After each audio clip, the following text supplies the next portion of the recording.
जो कठिनाई नहीं जानता वही कठिनाइयों से पार उतरता है, ऐसा मेरे ताऊ ने कहा था। बड़े बातूनी हो बालक, किंतु ये बालकों का खेल नहीं। उत्तम, क्योंकि खेल खेलने का समय मेरे पास भी नहीं है महोदय, क्योंकि मुझे पिताश्री की रक्षा करने हेतु महामुनि व्यास को महारानी गांधारी तक पहुंचाना है।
ये कैसा चमत्कार है?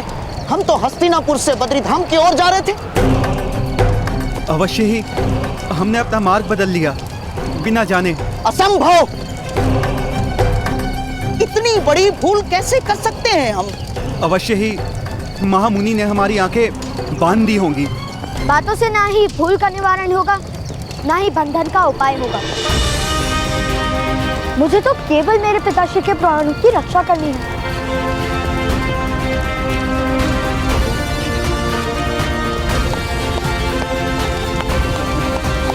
सैनिकों, इस बालक के पीछे जाओ। यदि कोई मार्ग मिले तो आकाश में जलता तीर छोड़कर संकेत देना। जाओ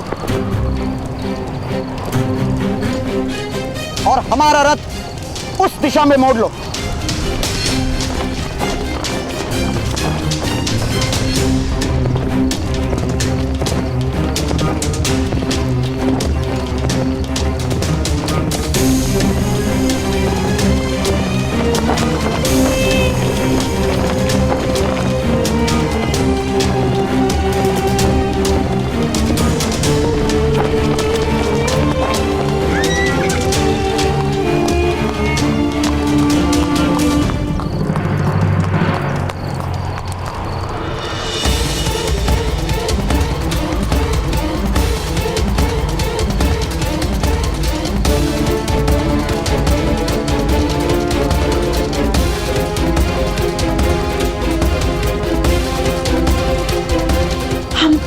हस्तिनापुर कैसे आ गए? अवश्य कोई माया है ये।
किंतु तुमने उसे जाने क्यों दिया रहा था? कर्ण भी बालक है, उस पर कोई विपत्ति है तो क्या होगा? पिताश्री, आप चिंता मत कीजिए। मुझे मेरे भ्राताश्री पर पूर्ण विश्वास है। वो अपना प्रण सदा सफल करते हैं। विश्वास रखो अधिरथ। वृक्ष का मूल कितना भी कोमल हो, धरती को चीर ही देता है। कर्ण सारी विपत्तियों से युद्ध करके प्रातःकाल से पूर्व महामुनि को अवश्य ही आएगा। तब तो उसका प्रयत्न व्यर्थ हो जाएगा सुजनों।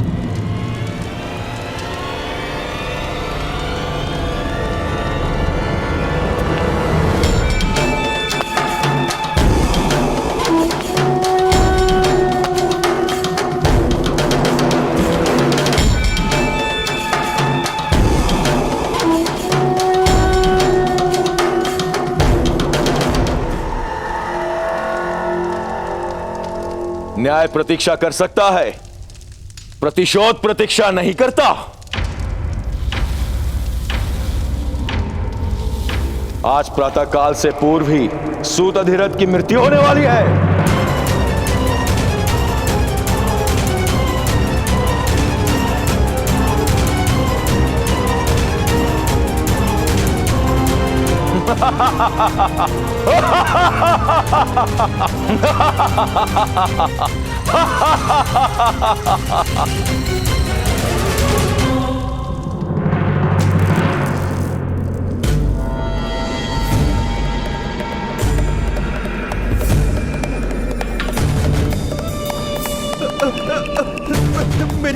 मेरी सहायता कीजिए, सहायता कीजिए गांधार राज,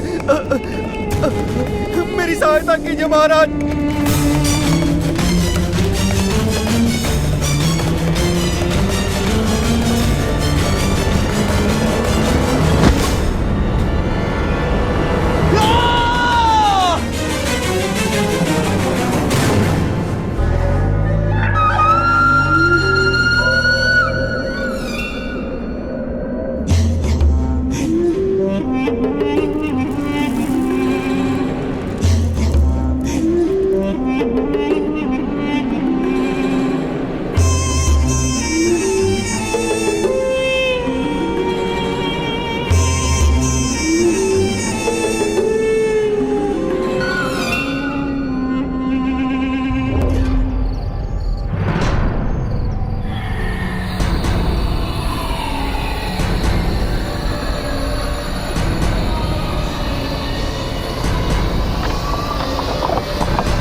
वास्तव में अद्भुत हो बालक, अद्भुत। लो लो मेरा हाथ पकड़ो। ताऊ ने कहा है जो ऊपर है उनका हाथ पकड़ते नहीं और जो नीचे है उनका हाथ कभी छोड़ते नहीं। हाँ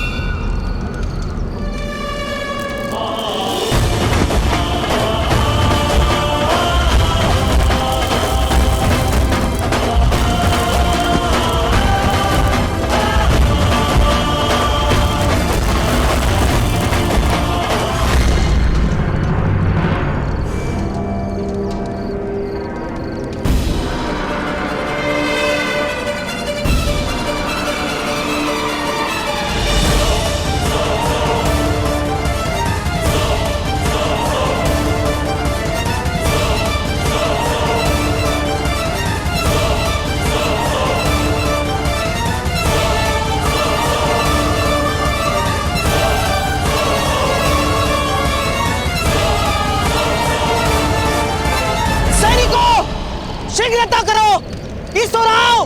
हम योद्धा हैं महाराज, शत्रुओं से युद्ध कर सकते हैं, माया के सामने लड़ नहीं सकते। हमें क्षमा कीजिए गांधार राज।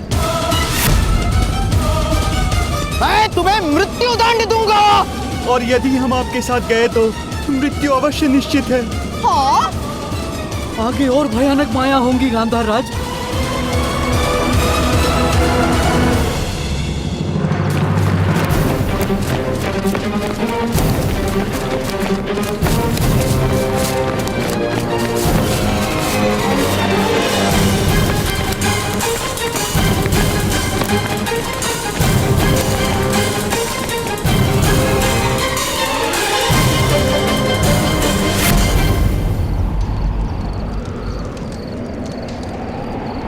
मैं उस दिशा में जाऊंगा। वहाँ तो भारी कुआसा है बालक। इसलिए तो महामुनि अवश्य वहीं होंगे।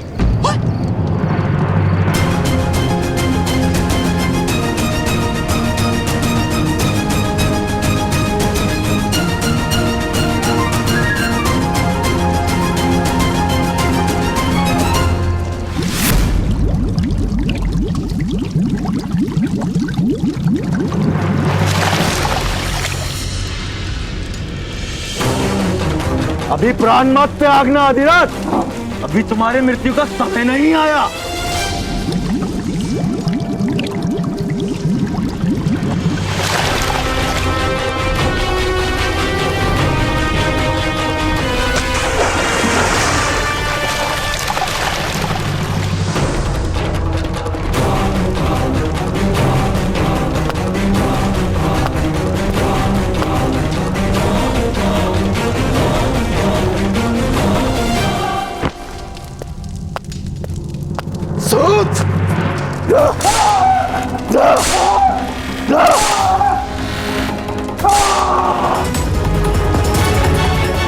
बड़ा प्रतापी है तुम्हारा पुत्र, दिव्य है वो। स्मरण रहे सूत अधिरथ, वृक्ष को फल आता है तो उसे पत्थर से मारा जाता है, मोर के पंख निकलते हैं तो उसका आखेट किया जाता है। निर्बल और निसहाय को दिव्य पुत्र पाने का अधिकार ही नहीं। तुम्हारे मृतदेह पर पड़े हर गांव उसको स्मरण कराएंगे कि ग्राम रक्षक मदनजय का अपमान करने का क्या फल मिलता है।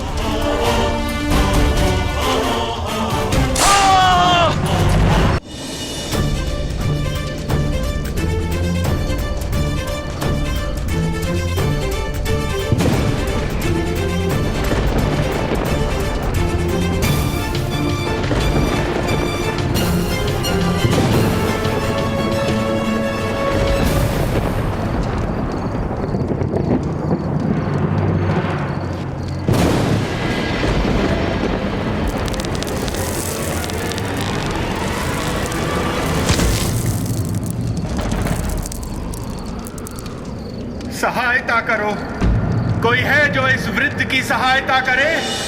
लगता है किसी को सहायता की आवश्यकता है। केवल माया है बालक, चलो। हे ईश्वर, इस पीड़ा से मुक्ति दे, मदद करो।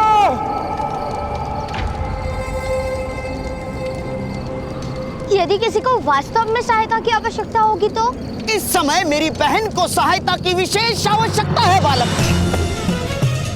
और मेरे पास समय नहीं किसी की याचनाओं को उत्तर देने का। चलो।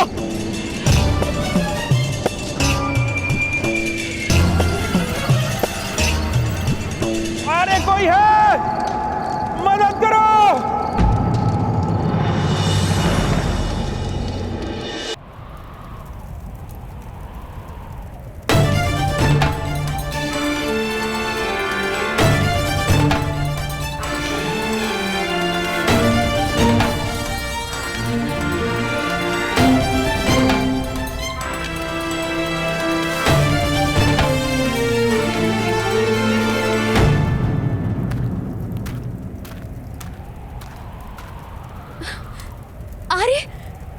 अरे महामुनि पधारे हैं। महामुनि नहीं आएंगे गांधार कुमारी। तुम्हारी मातृत्व का सूर्य उदय होने से पहले ही अस्त हो चुका है।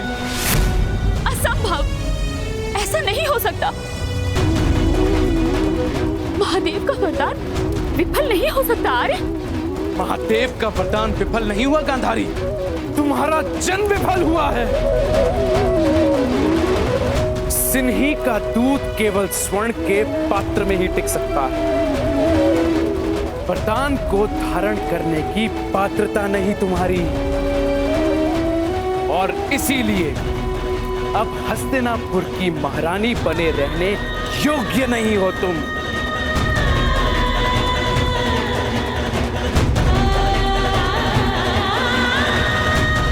कल प्रातः काल ही मैं तुम्हारा त्याग कर दूंगा।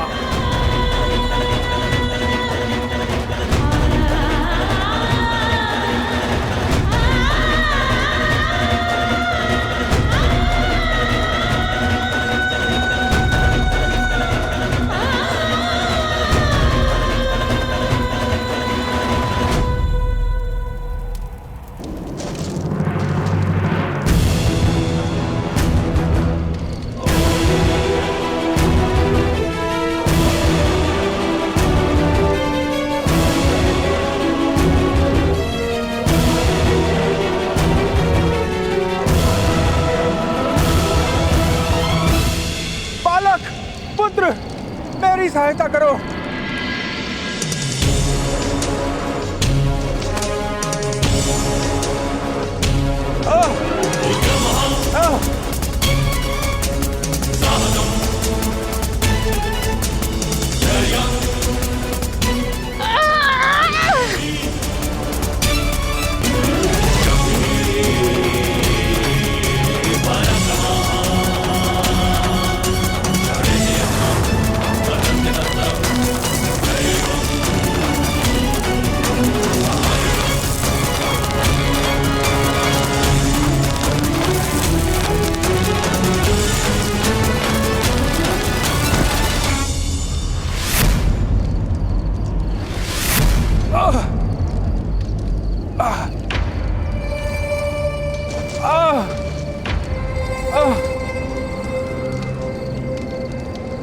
पुत्र, तुमने मेरे प्राणों की रक्षा की, तुम्हारा बहुत आभार है। आप इस घाव पर वस्त्र बांध लीजिएगा सज्जन, मुझे जाना होगा।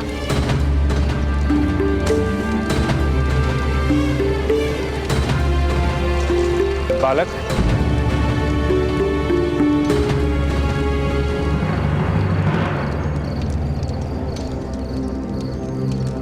इस भयानक स्थान पर तुम क्या कर रहे हो?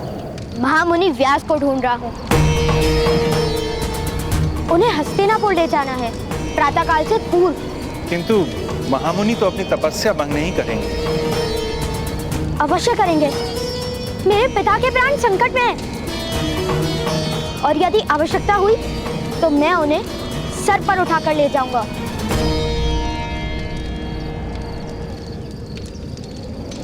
तुम्हारा आत्मविश्वास प्रशंसा योग्य है पुत्र, किंतु बल की भी एक मर्यादा होती है। मैंने इस वृक्ष को भी उठाया था ना? वृक्ष प्रतिकार नहीं करता, वृक्ष का अपना कोई संकल्प नहीं होता। बल से किसी के संकल्प को किस प्रकार विचलित करोगे वत्स? मैं नहीं जानता। तुम्हारा संकल्प था प्रवास का, किंतु मैंने तुम्हें यहाँ बुलाया तो तुम आए। क्यों? क्योंकि आप पीड़ा में थे। केवल इतना ही कारण नहीं था कि तुम मेरे पास आए वत्स। विचार करना इस बात पर।